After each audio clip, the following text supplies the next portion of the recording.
So I'm pretty proud of myself about...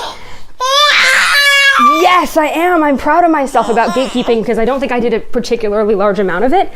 Really early on, my husband was doing a night feeding and I came in and he was listening to the Beatles and he was singing to them, and I said, you can't do that with kids. They can't understand the Beatles yet, and you should be using Mozart and Bach and Beethoven and Arcangelo Corelli. And he said, but I like the Beatles and I feel more comfortable with the Beatles, and look, he enjoys the Beatles and he enjoys it too. You're okay. You're okay. And I looked at them, and you know what? They appeared to not be dying from the Beatles. They were actually enjoying it. And I realized if I sit here and I tell him he can't listen to music he likes, and I criticize everything he does, he's going to feel unlikely to want to be involved. And that's just not fair to the guys. And the truth is that it's probably good for them to have different types of music, different experiences.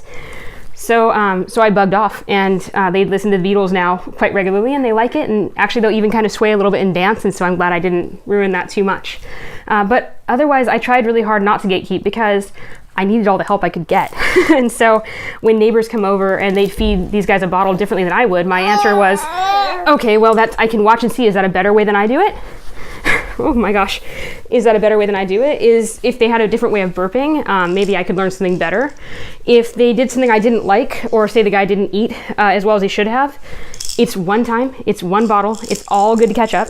And the truth of it is, I thought it was more important for them to have different experiences, be socialized. And so my thought on it is, if you can do one thing for your kids at all, besides be kind to your husband or whoever's supporting you, don't gatekeep. Let people come in. Let people hold your baby because it's good for you because then you have support. It's very, very good for your babies because then they get other people who will hold them and love on them. And then later on, when they're maybe running around the cul-de-sac obnoxiously screaming and yelling and playing cowboys and Indians, your neighbors will be more likely to go, well, I held you and put a diaper on you when I was younger, so I'm not so mad at you being loud now. And then the big thing I always think to myself when I'm frustrated about something or I'm worried is, when I'm a grandmother someday, how would I like to be treated? And so I try really hard to make sure that our grandmas, for these guys, have unlimited access because I would like to be able to be involved in their kids someday if they want me to.